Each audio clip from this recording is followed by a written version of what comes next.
Bonjour à tous, je vous propose aujourd'hui un exercice du concours Advance 2018, c'est l'exercice 5, c'est sur une étude de fonction. Alors c'est une fonction avec de l'exponentielle, donc c'est très on va dire classique et en même temps assez important, hein. Il faut savoir faire ce genre de choses.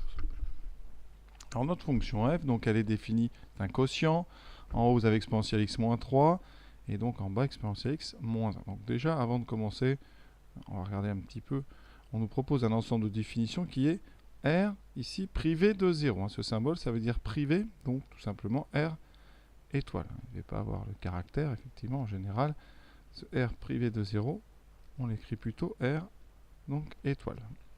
Alors, ici, quand est-ce que cette fonction est définie? Eh bien, vous voyez, il faut que le dénominateur soit non nul. Le numérateur existe, donc pour savoir les valeurs interdites ou la valeur, on doit résoudre cette équation. Exponentielle x moins 1 égale 0, ce qui donne exponentielle x égale 1.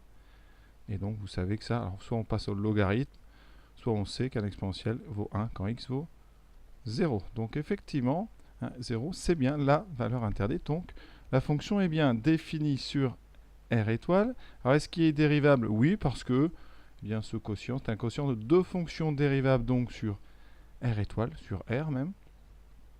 Et on a le dénominateur donc qui ne s'annule pas sur R étoile, donc elle est bien dérivable sur l'ensemble qu'on vous donne. On commence par trois limites, après on va passer, voyez, à la dérivée, et de la dérivée, évidemment, on arrivera aux croissances.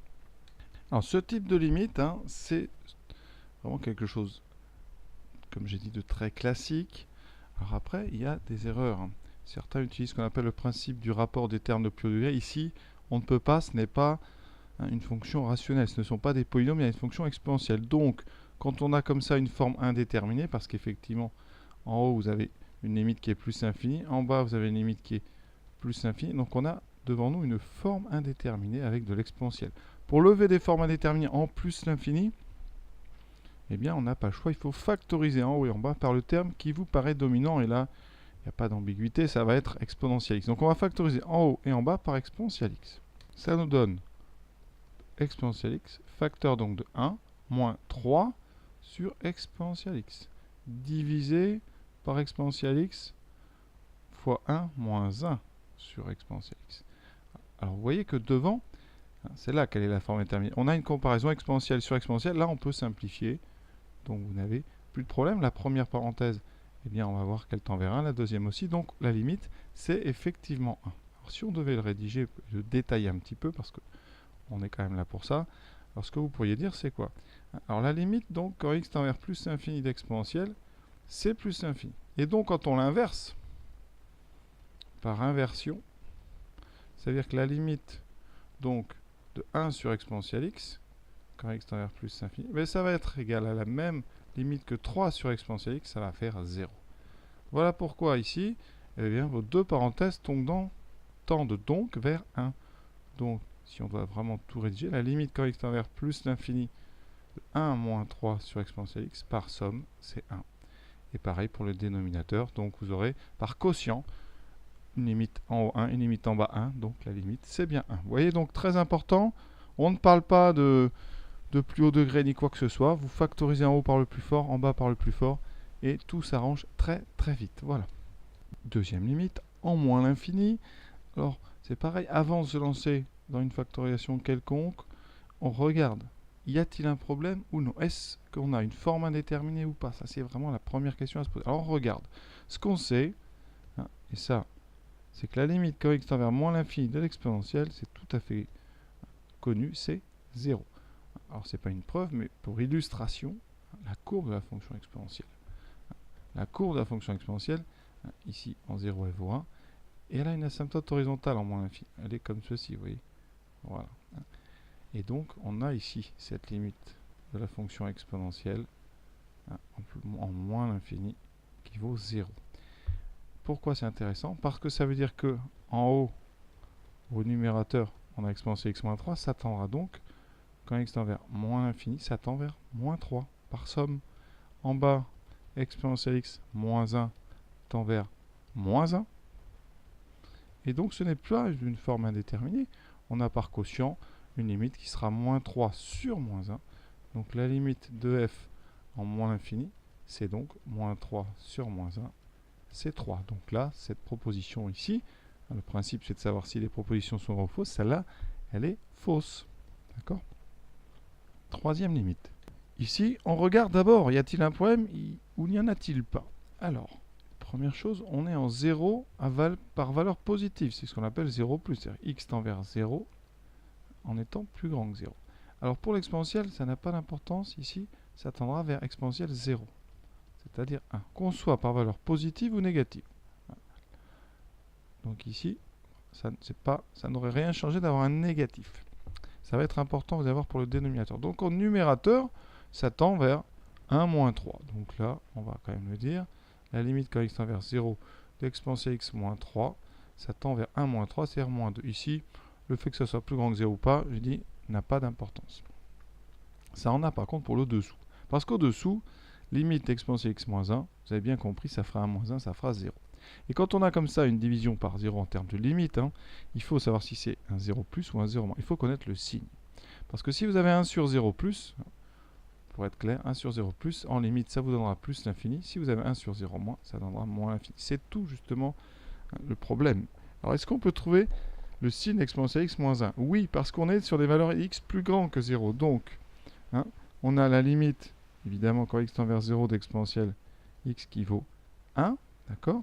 Et comme on est en supérieur ou égal strictement positif, on a ici un 1, mais positif. C'est-à-dire que vous êtes sur des valeurs plus grandes que 1.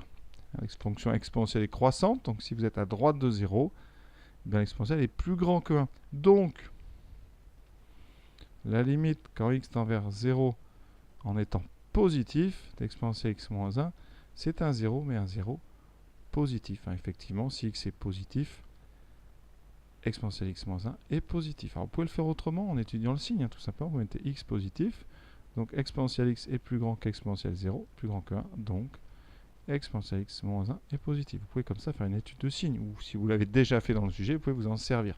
L'important, c'est de trouver le signe de l'expression quand on est à droite de 0. Et là, après, vous avez terminé, parce que vous avez une limite par quotient, moins 2 sur 0 plus, et moins 2 sur 0 plus.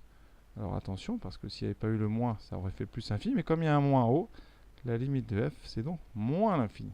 Ça, et on écrit limite de f en 0 plus égale moins l'infini. Eh bien, ça veut dire que votre proposition ici, elle était vraie. Donc, faites très attention jusqu'au bout. Il y a en bas donc un 0 plus, pardon, et en haut, on a un moins 2. Donc, comme 1 sur 0 plus, ça fait plus l'infini, ça, c'est équivalent à moins 2 fois plus l'infini, en termes de limite. Ça, c'est votre brouillon. D'où le moins l'infini qu'on a donné comme résultat. Maintenant, on s'attaque à la dérivée. On vous propose une formule pour la dérivée. Donc, on va nous calculer cette dérivée. Alors, la fonction f, on a dit qu'elle était dérivable sur r étoile. Donc, f de x, c'est sous la forme u de x sur v de x, avec u de x qui vaut exponentielle x moins 3 et v de x qui vaut exponentielle x moins 1. Je vais utiliser la formule de dérivation d'un quotient u sur v. Donc u sur v', vous savez que c'est u'v moins uv' sur v carré. Donc vous avez dû déjà calculer tout ça. Dérivée d'exponentielle, c'est exponentielle. Donc ici, ça fait exponentielle x. Le moins 3 donnera 0. Et donc les deux dérivées sont les mêmes. Rien d'inquiétant, c'est tout à fait normal. Maintenant, il n'y a plus qu'à appliquer la formule. Ça veut dire que f' va être égal à quoi? Donc c'est cette petite boucle. Donc on commence par u, la diagonale u'v, et après on fera la deuxième diagonale. Ça donne donc exponentielle x fois exponentielle x moins 1, moins, ça c'est le moins de la formule, donc uv', qui fait exponentielle x moins 3 fois exponentielle x. Divisé, on n'oublie pas, par v carré. Exponentielle x moins 1 au carré. Alors nous, ce qu'on nous propose, en haut, ça a été simplifié. Donc je vais développer le numérateur. Ça me donne exponentielle x fois exponentielle x. Alors là, vous pouvez mettre exponentielle x au carré. Remarquez que ça fait exponentielle 2x. Moins exponentielle x. Alors là, on fera attention. Moins exponentielle x au carré. Moins 3, donc plus 3 exponentielle x. Divisé par exponentielle x moins 1 au carré. Bilan. Les exponentielles x au carré se simplifient. Il me reste 3 moins 1, donc 2 exponentielle x sur exponentielle x moins 1 au carré. Et vous voyez bien que la formule qu'on vous donne n'est pas la même. Il manque ici en haut un exponentielle x. Donc cette proposition, elle est fausse. Dernière question, est-ce que f est croissante sur 0 plus l'infini? Bon, on a la dérivée, hein, donc ça va être très simple. Elle est comment cette dérivée? Hein, il faut trouver son signe. Voilà. En haut, on a exponentielle x fois 2. Alors vous savez, quel que soit x, exponentielle x est strictement positif. Hein. Ça, c'est vraiment capital. Donc multiplié par 2, donc 2 exponentielle x est strictement positif. Le numérateur de ce quotient, il est strictement positif. En bas, on a un carré qui ne peut pas s'annuler puisqu'on est sur R étoile. Et donc en bas, c'est aussi strictement positif. Donc, eh bien, de façon assez évidente, f' de x est strictement positif, quel que soit x appartenant à R étoile. Conclusion, eh bien, la fonction va être croissante sur chacun des intervalles composant ce domaine de définition. Donc, on ne dit pas qu'elle est croissante sur R étoile, ça serait une faute. On dit qu'elle est croissante sur moins l'infini 0 et sur 0 plus l'infini. Attention, la partie gauche de la courbe peut très bien être en dessus de la partie droite, et c'est pour ça qu'elle n'est pas croissante sur R étoile. Elle est croissante par intervalle ici. Donc, on vous propose f est croissante sur 0 plus l'infini. La réponse est donc vraie. L'exercice est terminé. Voilà, j'espère avoir été complet. Je vous souhaite une bonne fin de journée.